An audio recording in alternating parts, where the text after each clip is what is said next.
días, ingeniero. Mi nombre es Jason Núñez, estudiante de la carrera corta de radiotecnología, y vamos a explicaros un poco del funcionamiento de la tomografía computarizada.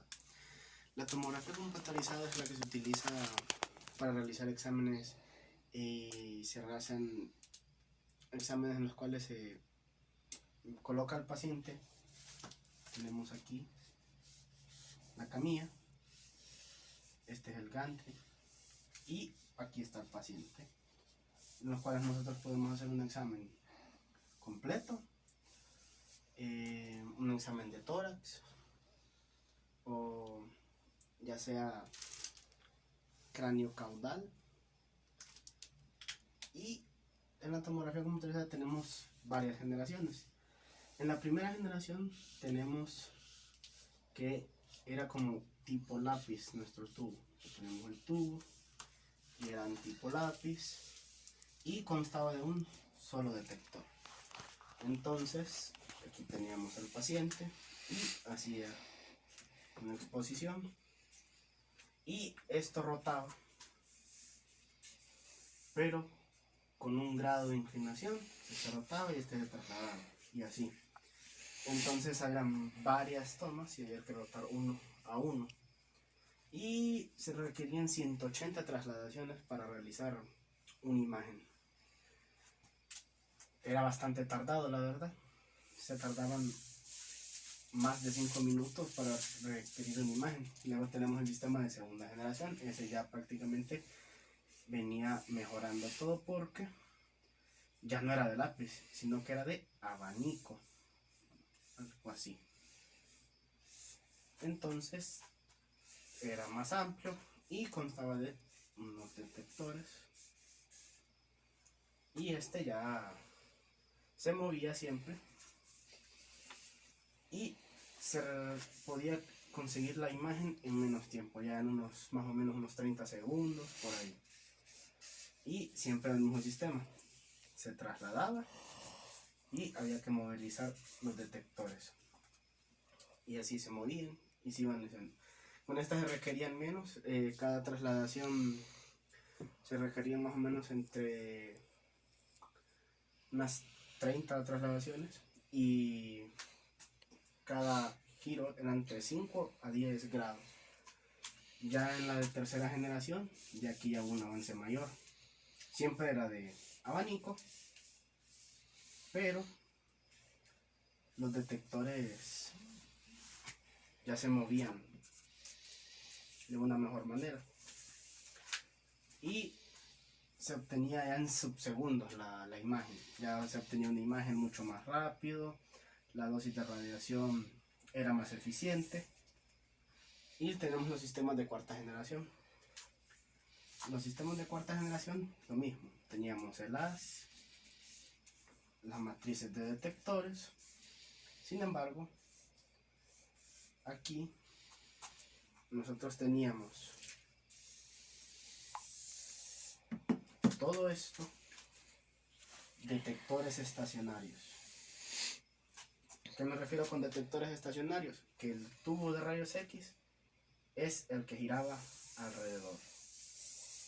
Entonces, la radiación, vamos a colocarlo que el tubo iba girando por estos lados, venían y tocaban en estos detectores. Pero tenía sus desventajas, porque si unos detectores se dañaban, en la imagen salía algo así como tengo aquí. Salía el cuerpo y salía un círculo. Entonces eso generaba un artefacto. Cuando se dañaba un detector, generaba un artefacto en anillo.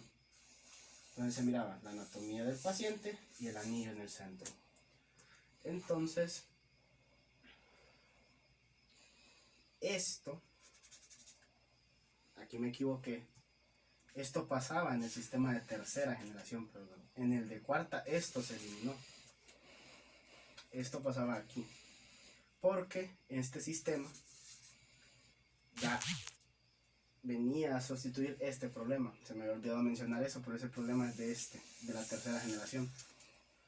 Ya en el de la cuarta ya ese problema se eliminó. Era como los de la segunda generación. Estos no generaban artefactos porque obviamente los movimientos eran diferentes pero no generaba ningún artefacto ni ningún anillo. Aquí no genera anillos, ahí me equivoqué. Pero también tenemos partes importantes en el sistema de tomografía computarizada. Tenemos el gantry, que sería, lo vamos a hacer aquí para que se vea un poquito mejor, el gantry, y tenemos la consola y tenemos la parte del ordenador, que es prácticamente, si lo situamos en una habitación de tomografía computarizada, tendríamos la camilla, el gantry. Esta es la camilla se puede mover, se va moviendo según se va haciendo el examen, se mueve en dirección hacia acá. Y el examen que se va realizando ya es un poco diferente, porque ahora no es como se nos explicaba al principio, que era un corte, ponemos el tubo de rayos X aquí y el detector. Daba una vuelta completa y este era un corte. Luego se movía otro poquito y hacía otro corte. Luego otro poquito y hacía otro corte. No. Ya en el moderno, teníamos nuestra habitación, nuestras paredes plomadas, la consola, bueno, el ordenador donde está el técnico, y por acá se tiene una habitación en la cual está nuestro sistema. Cuando se le realiza un examen al paciente, ya no pasa esto como anteriormente pasaba con los otros sistemas, sino que lo que pasa es que el movimiento que va realizando se traslada con la camilla, al mismo tiempo se va realizando la exposición. Y lo que pasaba anteriormente era, estaba el paciente, se hacía un corte y se irradiaba los 360 grados del paciente. Luego se movilizaba, se hacía otro corte y se volvía a irradiar ese pedacito del paciente. Entonces, en este método no se irradiaban todos los 360 grados, sino que 180 prácticamente, porque al girar, vamos a tratar de hacerlo aquí, ya tiene todo. Al girar, podemos observar que aquí, este es nuestro paciente y aquí gira, pero acá arriba no. Pasa por acá y deja un espacio. Van quedando estos espacios. Entonces, ahí no hay irradiación del paciente. Sin embargo, con los algoritmos de reconstrucción, esa parte que no se toma funciona de que se va reconstruyendo la información conforme se va realizando el examen. No es que se omite o se corta esa parte, sino que se reconstruye con un algoritmo. Y ahí es donde entran muchas partes importantes, porque si nosotros, esto lo podemos controlar. Por ejemplo, tenemos los pitch, que es el coeficiente de trasladación de la camilla, que es grosor de corte entre movimiento de la camilla. Se nos explicaba que tenemos pitch 1 a 1, pitch 1 a 2, porque un ejemplo más claro sería de que un pitch 1 a 1 sería esto. Van continuos, van seguiditos. Y un pitch 1 a 2 sería, entra esta porción, bueno, vamos a hacerlo más grande, entra esta porción de la camilla y irradiamos esto. ¿Qué pasa con esta otra parte? Allí es donde entra el funcionamiento de los algoritmos. Viene, irradia otra parte similar y la mitad. Ese sería un pitch 1 a 2.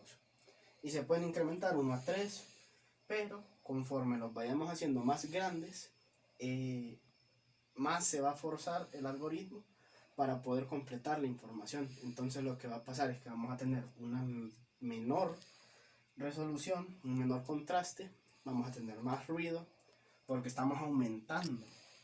No es lo mismo que tenga que reconstruir un poquito a toda una parte. Es como nuestras manos. Si nosotros escondemos esto, obviamente nosotros sabemos que está esto. Pero si escondemos toda la mano, ya es un poquito más complicado porque no sabemos exactamente la distancia. Pero un poquito, esta distancia se puede calcular fácilmente. Pero ya de toda esta, puedo decir que puede llegar por acá, pero va a haber mayor ruido en la reconstrucción. Entonces, eso es lo que pasa. Y en la tomografía computarizada, lo que más nos importa es nuestra resolución espacial, porque es que tenemos que tener claro los dos tipos, porque una resolución espacial baja es para órganos grandes y una alta es para tener una mayor definición, que prácticamente esa se utiliza bastante en lo que son mamografías. Necesitamos una resolución espacial bastante alta para distinguir tejidos. Lo mismo pasa con la tomografía. Se necesita una buena resolución para tener bien definido todo. Y eso se puede evitar si nosotros mantenemos una cierta distancia y no la aumentamos demasiado. Porque por una parte va a salirle bien al paciente porque no se le va a ir exponer tanto a la radiación, sino que va a recibir menor dosis, pero nos arriesgamos a la hora de realizar la reconstrucción que se pueda dar un mal diagnóstico. Entonces están todos esos valores. También tenemos otra parte importante que la tomografía computarizada. Nosotros tenemos voxeles, son los mismos píxeles, ¿no? Pero estos son voxeles isotrópicos. Todas sus partes son iguales. Por ejemplo, si tendríamos que dividir un píxel, bueno, un voxel, tendríamos que este sería, vamos a tratar de hacerlo algo así. No soy muy bueno dibujando, pero algo así sería. Esta es la carita, la oreja y aquí sería la cabeza. Entonces, tenemos todas estas información en una tomografía computarizada. Nosotros tenemos la parte axial, la parte sagital y la parte coronal. Entonces tenemos todas esas partes y nosotros toda esa información la obtenemos mediante los cortes y se va reconstruyendo de a poquitos por los píxeles o los voxeles en este caso. Entonces creo que eso sería todo sobre el funcionamiento, las generaciones, un poquito sobre cómo funciona ahora, la importancia del ordenador, los sistemas que donde se adquiere la imagen, cómo funciona lo que es el gantry con la camilla, que la camilla se va introduciendo y se va irradiando al paciente. Eso está girando constantemente y como tiene una infinidad de detectores, entonces en cualquier lado va a detectar la imagen. Eso sería todo. Muchas gracias.